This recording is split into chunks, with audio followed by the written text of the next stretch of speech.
بسم الله الرحمن الرحيم الحمد لله رب العالمين والصلاة والسلام على رسوله الأمين وعلى آله وصحبه أجمعين ومن تبعهم بإحسان إلى يوم الدين أما بعد. سیرت میں بعض مرتبہ عرب کی غلط تصویر کشی، یہ سیرت کا ایک نیا عنوان.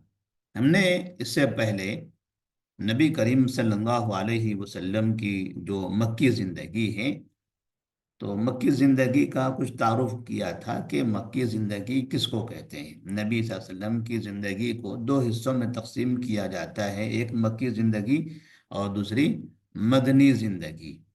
مکی زندگی سے وہ زندگی مراد ہے جو ہجرت سے پہلے کی زندگی. لہذا آپ اس کتاب میں یا اس مذکرے میں اس سمسٹر میں پہلے مرحلے میں نبی صلی اللہ علیہ وسلم کی ہجرت سے پہلے کی زندگی پڑھیں گے. تو ہجرت سے پہلے کی زندگی شروع کرنے سے پہلے ہم نے سیرت کا معنی اور مطلب بتایا تھا کہ جب ہم سیرت پڑھ رہے ہیں تو سیرت کا مطلب بھی ہمیں معلوم ہونا چاہیے، اور ساتھ میں تاریخ کا بھی ذکر کیا گیا تھا کہ سیرت اور تاریخ میں کیا فرق ہے. اس کے بعد ہم نے بتایا سیرت کا مطالعہ ہمیں کیوں کرنا ہے، سیرت کیوں پڑھنا ہے. ہم سیرت پڑھ رہے ہیں تو پڑھنے کا فائدہ کیا ہے. تو یہاں پر اسکرین پر آپ دیکھ رہے ہیں تین باتیں اس میں ہم نے مختصر لکھا ہوا ہے. اور جب سیرت پڑھتے ہیں تو خاص طور پر ایک چیز کا ہمیں دھیان رکھنا چاہیے، اور وہ کیا ہے، جب بھی آپ کا نام آئے تو ہم کہیں گے صلی اللہ علیہ وسلم. یہ کیا ہے؟ درود. نبی کریم صلی اللہ علیہ وسلم پر درود پڑھتے رہنا. درود کیا ہوتا ہے؟ درود ہوتا ہے نبی کے لیے دعا، نبی کے لیے رحمت و برکت کی دعا. نبی کا نام آئے تو ہم ان کے لیے رحمت و برکت کی دعا کرتے ہیں.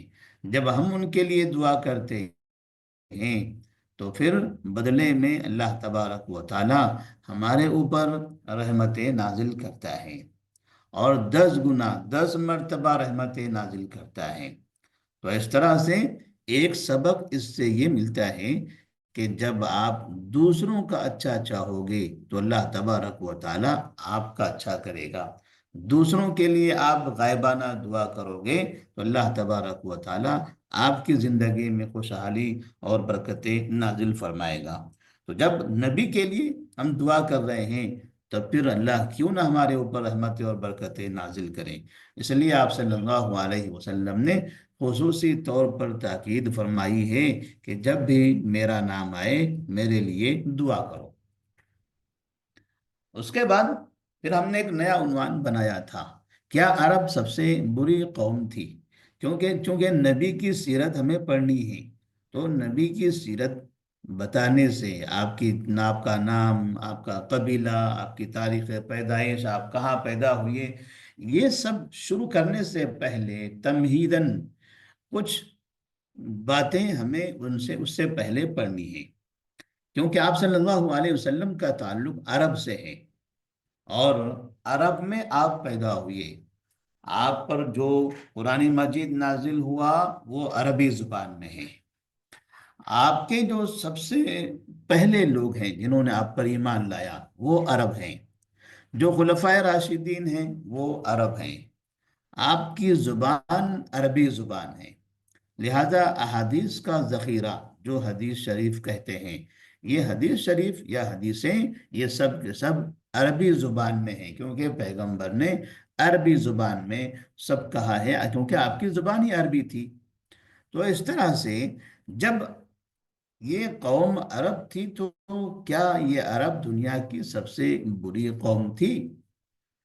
یہ ہم نے سوال اس لیے بنایا کیونکہ بہت سے لوگ عرب کو دنیا کی سب سے بری قوم مانتے ہیں، کہتے ہیں، سمجھتے ہیں.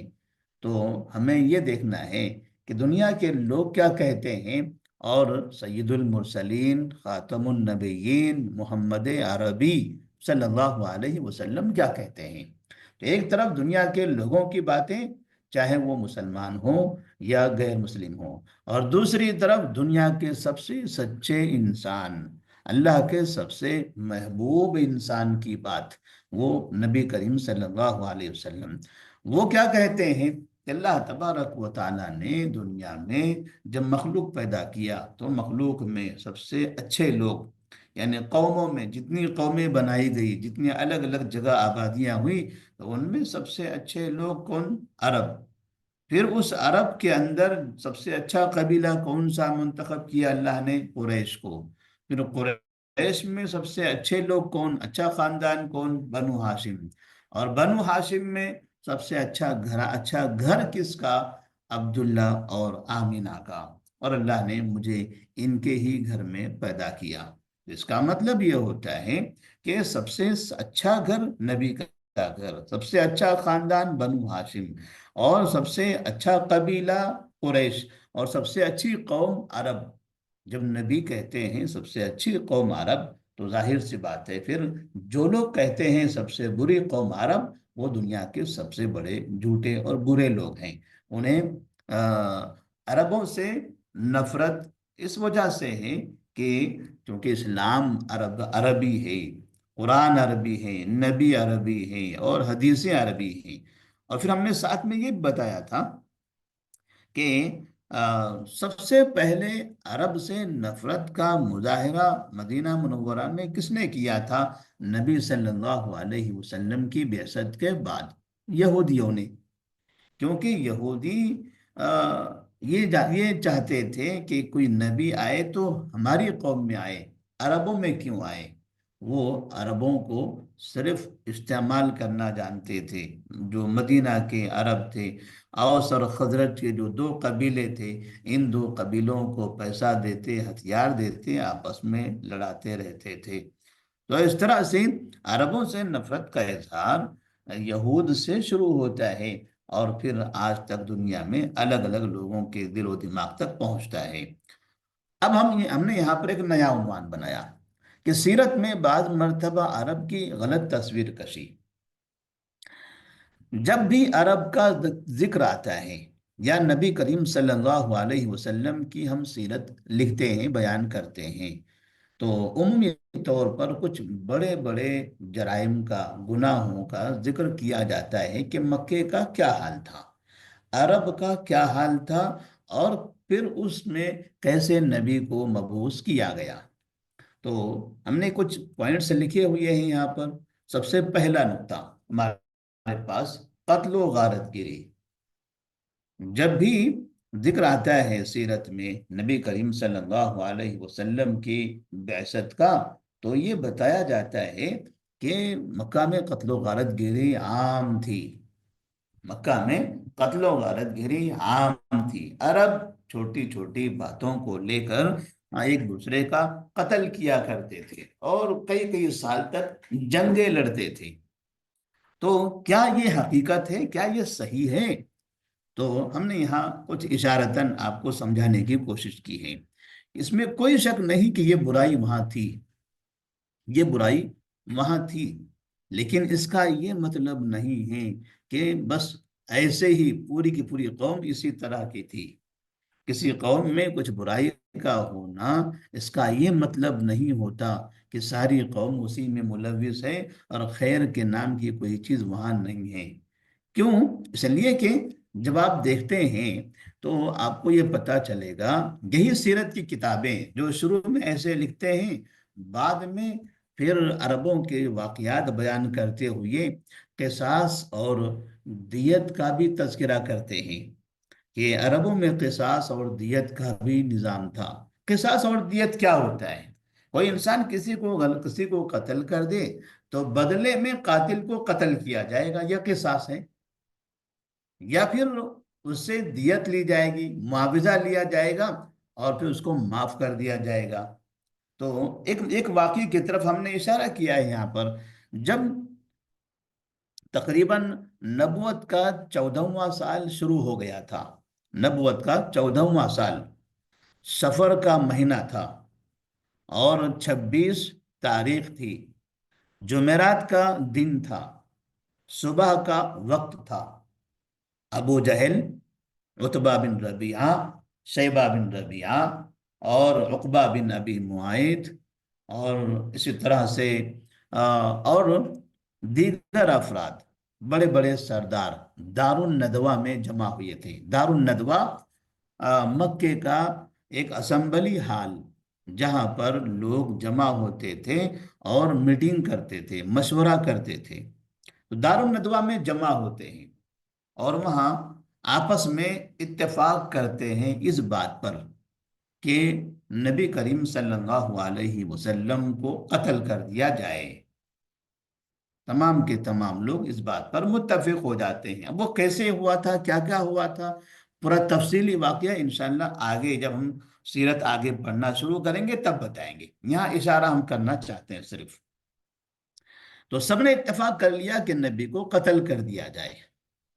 ٹھیک ہے، قتل کیا جائے گا تو اس کے بعد کیا ہوگا؟ تو اس کے بعد دو باتیں ہوگی۔ انہوں نے میٹنگ میں باقاعدہ ان دو باتوں کا بھی ذکر کیا۔ اس کے بعد ایک بات تو یہ ہوگی کہ ان کے قتل پر وہ ان کے گھرانے کے لوگ قصاص مانگیں گے، یعنی قاتل کو قتل کرنے کا مطالبہ کریں گے۔ اور دوسرا یہ ہوگا کہ وہ دیت مانگیں گے یا دیت کا مطالبہ ہوگا، اور قاتل کو وہ قتل نہیں کر سکتے، قصاص کا مطالبہ نہیں کر سکیں گے، کیونکہ ہم اتنے لوگ مل کر قتل کریں گے ان کو کہ وہ پھر پہچان ہی نہیں پائیں گے کہ قاتل کون ہے۔ تو پھر ایک پہلی بات وہ ختم ہی ہو جائے گی۔ دوسری بات رہ جائے گی دیت کی، اور دیت میں کیا ہوتا ہے؟ معاوضہ دینا ہوتا ہے، اور ہم سب مل کر ان کو معاوضہ دے دیں گے۔ تو جس معاشرے کے اندر باقاعدہ قتل پر قتل قصاص ہو یا قتل پر دیت ہو، تو کیا اس معاشرے کے اندر صرف قتل و غارت گیری ہوگی؟ آج بھی دنیا کے اندر دیکھیے، جس قوم میں، جس ملک میں قتل پر قصاص کا قانون ہے، دیت کا قانون ہے، وہاں پر قتل زیادہ نہیں ہوتے، ہوتے ہیں لیکن زیادہ نہیں ہوتے۔ جہاں پر یہ قانون نہیں ہے قصاص اور دیت کا، وہاں پر قتل بہت زیادہ ہوتے ہیں۔ تو اس سے ایک بات سمجھ میں آتی ہے کہ جن برائیوں کا ذکر کیا جاتا ہے اس میں کوئی شک نہیں ہے کہ وہ برائیاں ہیں، وہ برائیاں تھیں۔ جیسے مثال کے طور پر ایک مثال سے آپ یہ سمجھ جائیں، ہندوستان کی تاریخ جب لکھی جاتی ہے تو ہندوستان کی تاریخ میں یہ بتایا جاتا ہے کہ یہاں پر اگر شوہر کا انتقال ہو جائے تو بیوی کو زندہ شوہر کے ساتھ جلا دیا جاتا تھا یا دفنا دیا جاتا تھا۔ یہ باقاعدہ تاریخ کی ہسٹری کی کتابوں میں آج بھی لکھا ہوا موجود ہے، اور جب آج بھی لوگ ہندوستان کی ہسٹری بولتے ہیں اس طرح کی چیزوں پر تو وہ یہ چیزیں بتاتے ہیں۔ کیا آپ یہ مانتے ہیں کہ یہ سب لوگ کرتے تھے؟ ہر گھرانے میں ایسا ہوتا تھا؟ ہر قبیلے میں یہ ہوتا تھا؟ ہر گاؤں ہر شہر کے اندر ایسا ہی ہوتا تھا؟ کیا ہم لوگ بھی، ہمارے باپ دادا بھی ایسا ہی کرتے تھے؟ ہمارے پڑوسی بھی یہی کام کرتے تھے؟ ظاہر سی بات ہے جواب آئے گا نہیں، ایسا نہیں ہوتا تھا۔ یہ بہت کم لوگ تھے ایسا کرنے والے، بہت کم تھے، لیکن چونکہ بات بہت بری تھی اس لیے مشہور زیادہ ہوئی، ورنہ یہ نہیں ہے۔ جیسے کہ بعض ہندوستان کے باہر کے لوگ جب ہندوستان کی تاریخ میں یہ پڑھتے ہیں کہ یہاں شوہر کے مرنے کے بعد بیوی کو زندہ جلا دیا جاتا ہے یا دفنایا جاتا ہے، تو انہیں تعجب ہوتا ہے کہ ہندوستان کیسا ملک ہے، یہاں اتنا بڑا ظلم کیسے ہوتا ہے، تعجب کرتے ہیں۔ جبکہ ہم انہیں بتاتے ہیں کہ ایسا یہ کروڑوں میں ایک دو ہیں بس، ورنہ کوئی بھی ایسا نہیں کرتا۔ لیکن برائی لکھی گئی ہے، اس برائی کے لکھے جانے کا مطلب یہ نہیں ہے کہ سب لوگ ایسا ہی کرتے ہیں۔ تو یہاں پر بقیہ انسانوں کو دیکھیے، کسی بھی مذہب کے، مسلمان ہو، ہندو ہو، جین ہو، کرسچن ہو، سکھ ہو، اور جتنے بھی لوگ ہیں، کسی کے پاس بھی یہ طریقہ نہیں ہے، لیکن یہ برائی یہاں پر معروف ہے۔ ایسے ہی قتل غارت گری عرب میں تھی، اس میں کوئی شک نہیں، لیکن ایسا نہیں ہے کہ بس سب لوگ اسی میں پڑے ہوئے تھے اور بہت زیادہ قتل ہوتا تھا۔ آج بھی ہمارے ملک میں ایسا نہیں ہوتا ہے، بڑے بڑے کافروں کے ملک میں بھی ایسا نہیں ہوتا۔ دوسری بات، عرب بت پرستی سے بھرا ہوا تھا، بہت زیادہ بت پرستی تھی، اس میں یہ بھی ذکر کیا جاتا ہے۔ تو ہم نے لکھا ہے یہ برائی تھی، بت پرستی، یہ بت پرستی مکہ میں، عرب میں موجود تھی، لیکن آپ کو یہ بھی نہیں بھولنا چاہیے کہ مکہ کی بت پرستی سے پہلے دنیا کے دیگر خطوں میں بت پرستی بہت زیادہ عام تھی، بہت زیادہ عام تھی۔ مکہ بت پرستی سے محفوظ تھا، عرب کا علاقہ بت پرستی سے محفوظ تھا۔ اور آپ آگے پڑھیں گے سیرت کی ہی کتابوں میں، جب سیرت میں یہ لکھا جاتا ہے کہ مکہ میں بت پرستی کیسے شروع ہوئی، تو عمرو بن لحی خزاعی کا واقعہ نقل کیا جاتا ہے۔ عمرو بن لحی خزاعی یہ مکے کا ایک سردار، قبیلہ خزاعہ کا سردار تھا، اور یہ نیک اچھا آدمی تھا، لوگ اس کو اچھا اپنا بڑا مانتے تھے۔ ایک مرتبہ یہ ملک شام تجارت کے لیے گیا، وہاں دیکھا ملک شام کے بازار میں باقاعدہ بت بیچے جا رہے ہیں۔ اس نے ان دکانداروں سے پوچھا یہ جو تصویریں مجسمے بنے ہیں الگ الگ شکل کے، یہ کیا ہیں؟ تو انہوں نے بتایا کہ یہ بت ہیں۔ کہا اس سے ہوتا کیا ہے؟ اس سے ہوتا کیا ہے؟ دیکھیے آپ تاریخ جب پڑھیں گے سیرت میں باقاعدہ یہ مکالمہ ہے، اس سے ہوتا کیا ہے؟ تو وہ انہیں بتاتے ہیں کہ جب ہمارے پاس بارش نہیں ہوتی ہے تو ہم ان کے سامنے آ کر بارش مانگتے ہیں تو بارش ہو جاتی ہے، جب بیماری آتی ہے اس کے سامنے بیٹھ کر دعا کرتے ہیں تو ہمیں شفا مل جاتی ہے۔ تو یہ ملک شام کے لوگوں نے عمرو بن لحی خزاعی کو، جو مکے کا سردار تھا، اسے بتایا۔ اور یہ عمرو بن لحی خزاعی یہ کون سے زمانے کا انسان ہے؟ نبی کریم صلی اللہ علیہ وسلم کی پیدائش سے تقریباً 300 سال پہلے، 300 یا 400 سال قریب قریب، تو آپ کی پیدائش سے 300 400 سال پہلے کا یہ واقعہ ہے۔ اس وقت باقاعدہ ملک شام کے بازاروں میں بت فروخت ہو رہے تھے، اور مکے والوں کو بتوں کے بارے میں کچھ جانکاری تھی ہی نہیں۔ تو یہ کیسے کہا جاتا ہے کہ عرب بہت زیادہ بت پرست تھے؟ دنیا بت پرست ہو چکی تھی اس وقت، لیکن مکہ، عرب یہ بت پرستی سے محفوظ تھے۔ تبھی تو یہ پوچھتے ہیں کیا اس کا ہوتا کیا ہے، کیا کرتے ہیں اس کو؟ جب ان لوگوں نے بتایا کہ بارش نہیں ہوتی تو ہم اس سے بارش مانگ لیتے ہیں، بارش ہو جاتی ہے، تب عمرو بن لحی خزاعی نے ان بتوں میں سے ایک بت خرید لیا، اور خرید کر پھر مکہ لایا اور مکہ میں کعبے کے سامنے رکھ دیا۔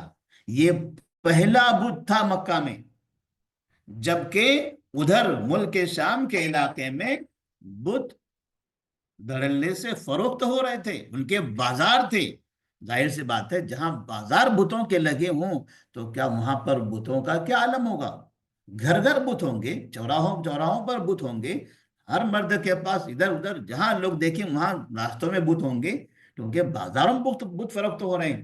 مکہ کے نہ بازار میں بت ہیں، نہ شہر میں، نہ گاؤں میں، نہ گھر میں، نہ کسی اور جگہ، لوگ جانتے ہی نہیں تھے اس کے بارے میں۔ عمرو بن لحی خزاعی نے پہلی مرتبہ بت لایا جس کا نام ہبل تھا، ہبل نامی بت۔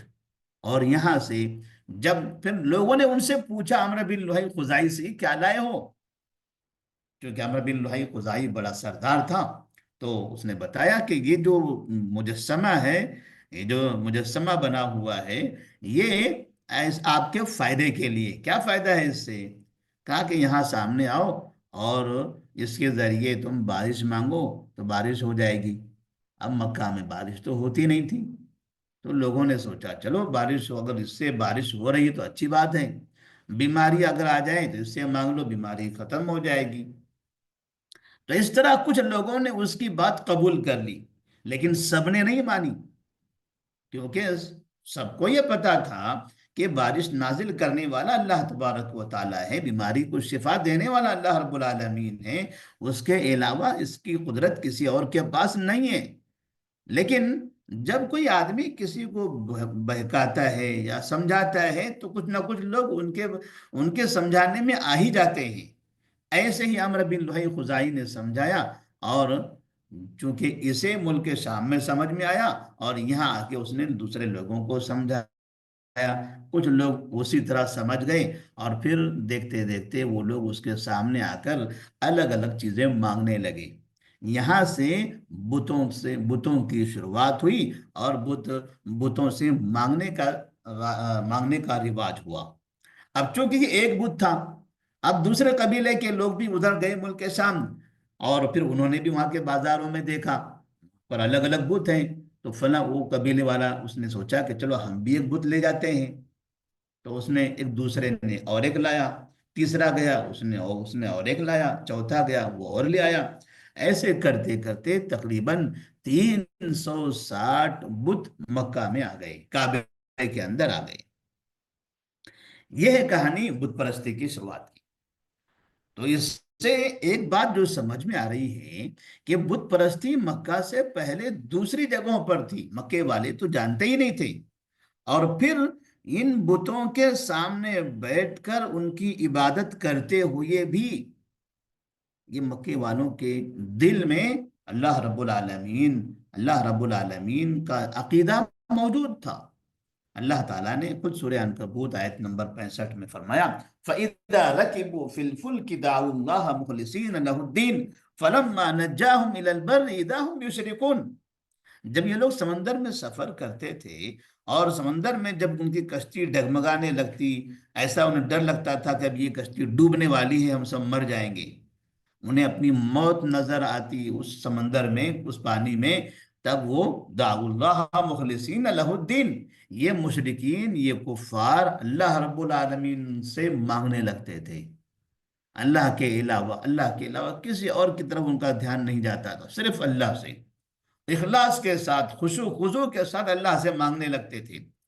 اس کا مطلب یہ ہوا کہ اللہ سے مانگنے کا جو طریقہ ہے، اللہ پر یقین کرنے کا جو طریقہ ہے، ان کے پاس ابھی بھی موجود تھا، جبکہ ان کے گھروں میں، ان کے سامانوں میں، ان کے محلوں میں بت لگے ہوئے تھے، پھر بھی وہ مانتے تھے کہ اللہ رب العالمین ہی ہماری دعائیں قبول کرنے والا اور نجات دینے والا ہے۔ اس لیے قرآن مجید میں کئی جگہ پر یہ باقاعدہ سوال بنایا گیا ہے کہ آپ ان سے پوچھئے زمین و آسمان کا مالک کون ہے؟ سیقولون اللہ، تو وہ کہیں گے اللہ، وہ بتوں کا نام نہیں لیں گے، وہ اللہ کا نام لیں گے۔ قل من رب السماوات والارض، آسمان و زمین کا رب کون ہے؟ اللہ۔ قل من بیدہ ملکوت کل شیء، ہر چیز کی قدرت اور طاقت کس کے ہاتھ میں ہے؟ اللہ کے ہاتھ میں ہے۔ اس طرح باقاعدہ وہ لوگ تو کہتے تھے آسمان سے بارش برسانے والا کون؟ اللہ۔ انسانوں کو پیدا کرنے والا کون؟ اللہ۔ زمین و آسمان کا مالک کون؟ اللہ۔ کائنات چلانے والا کون؟ اللہ۔ وہ باقاعدہ یہ کہتے تھے کہ اللہ ہی سب کچھ ہے۔ تو جس کے پاس یہ عقیدہ موجود تھا، تو پھر ہم یہ کیسے کہہ سکتے ہیں کہ یہ دنیا کے سب سے زیادہ بت پرست لوگ تھے؟ بت پرستی تھی، اس میں کوئی شک نہیں ہے، لیکن جب اس قوم کو بہت زیادہ گرا کر بتایا جاتا ہے تو وہاں ایک سوالیہ نشان کھڑا ہوتا ہے، کیا ایسے ہی تھا؟ اور پھر نبی نے کیوں کہا کہ پھر میں سب دنیا کی سب سے اچھی قوم کے اندر پیدا ہوا ہوں؟ یعنی دوسرے لوگ، ان کے اندر تو برائی تھی، لیکن دوسرے لوگوں میں زیادہ برائیاں تھیں۔ اسی طرح سے ظلم و بربریت کا بھی ذکر کیا جاتا ہے کہ بڑے ظالم لوگ تھے مکہ کے لوگ، عرب لوگ بہت ظالم تھے۔ آپ پھر دیکھیں گے سیرت کی کتابوں ہی کے اندر، جس سیرت کی کتاب کے شروع میں ایسا لکھا ہوا ہوگا، بعد میں اسی سیرت کی کتاب کے اندر درمیان میں جا کر یہ واقعات بھی لکھے ہوں گے۔ زبیدی تاجر کا واقعہ، مکہ کے اندر یمن سے ایک تاجر آیا، اور اس نے اپنا سامان بیچنا چاہا، تو ایک مکے کا باشندہ عاص بن وائل سہمی قریشی، قریش قبیلے کا، سہمی خاندان کا عاص بن وائل نامی آدمی، یہ زبیدی سے سامان خریدتا ہے، لیکن سامان خریدنا ہے تو اس کا معاوضہ تو دینا ہے نا۔ کسی سے سامان ہم لیتے ہیں، ظاہر سی بات ہے معاوضہ دینا پڑے گا۔ اس نے نہیں دیا۔ کیوں نہیں دیا؟ کیونکہ یہ زبیدی یمن کا ہے، یمن تو بہت دور ہے، مسافر ہے یہ آدمی، اور یہ میرا علاقہ ہے، میرے علاقے میں یہ سامان مجھے دے کر مجھ سے پیسہ لے گا، یہ کیسے ہو سکتا ہے؟ ظاہر سی بات ہے، اس طرح سے ہمارے پاس آج بھی دیکھیے، آج کتنے ایسے لوگ ہیں جو مسلمانوں میں بھی اپنے محلے میں، یہ میرا محلہ ہے، میرے محلے میں کوئی آدمی مجھ سے فلاں چیز کا مطالبہ کر دے، میرا حساب لینے لگے۔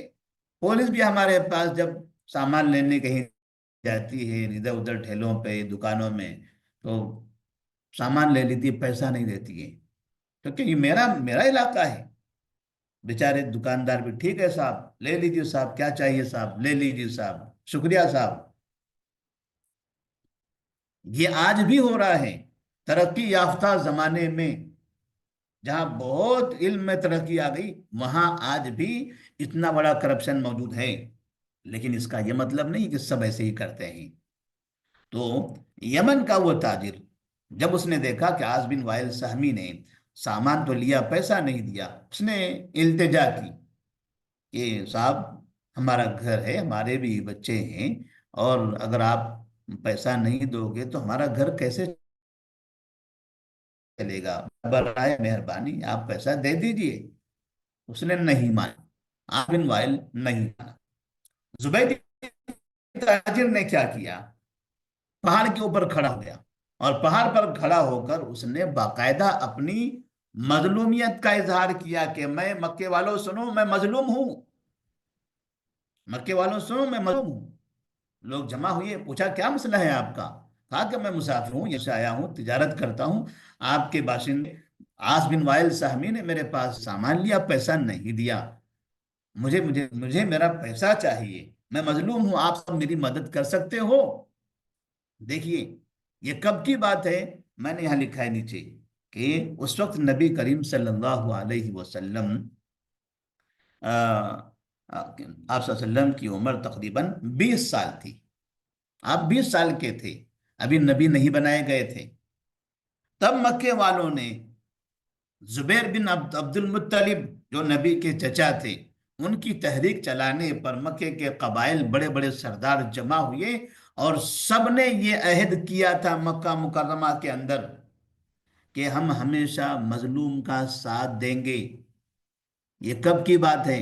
جب اسلام نہیں آیا تھا، نبی کو نبوت نہیں ملی تھی، اقرأ بسم ربک الذی خلق، یہ آیتیں نازل نہیں ہوئی تھی، نبی ابھی 20 سال کی عمر کے تھے، 40 سال میں آپ نبی بنائے گئے۔ تب انہوں نے کہا تھا مظلوم کا ساتھ دیں گے، ملک میں، شہر میں امن قائم کریں گے، باہر سے آنے والے مسافر ہو، کوئی بھی، ان سب کی مدد کریں گے، یہاں ظالم کو معاف نہیں کیا جائے گا۔ اور پھر اس کے بعد سب نے عاص بن وائل سہمی کو پکڑا اور کہا کہ ہم نے یہ معاہدہ کر لیا ہے، اور اس پر عمل درآمد ابھی ہوگا، یہ ابھی سے ہم اس پر عمل کرنا شروع کریں گے، لہذا آپ خاموشی سے اس تاجر کو اس کا معاوضہ دے دو۔ نتیجہ یہ ہوا، جب عاص بن وائل سہمی نے دیکھا مکے کی اتنی بڑی جماعت میرے خلاف ہو گئی، سب کے سب ظلم کے خلاف کھڑے ہو چکے ہیں، تب اسے مجبوراً زبیدی تاجر کا پیسہ دینا پڑا۔ باپ بتائیے، جس قوم کے اندر بت پرستی بھی ہے، قتل و غارت گیری بھی ہے، فنا فنا برائیاں بھی ہیں، وہ قوم اتنی بڑی تعداد میں ظلم کے خاتمے کے لیے اتحاد و اتفاق کرتی ہے، اور ایک معاہدہ کر دیتی ہے جس کو حلف الفضول کے نام سے سیرت کی کتابوں میں یاد کیا جاتا ہے، تو کیا یہ اچھائی نہیں تھی مکہ مکرمہ میں؟ پھر نبی نے جو کہا ہے کہ میں دنیا کی سب سے اچھی قوم کے اندر پیدا ہوا ہوں، کیا پھر وہ صحیح نہیں ہے؟ اس واقعے کو دیکھنے کے بعد آپ کو اندازہ ہوگا کہ آپ کا فرمان بالکل صحیح ہے۔ اس کے بعد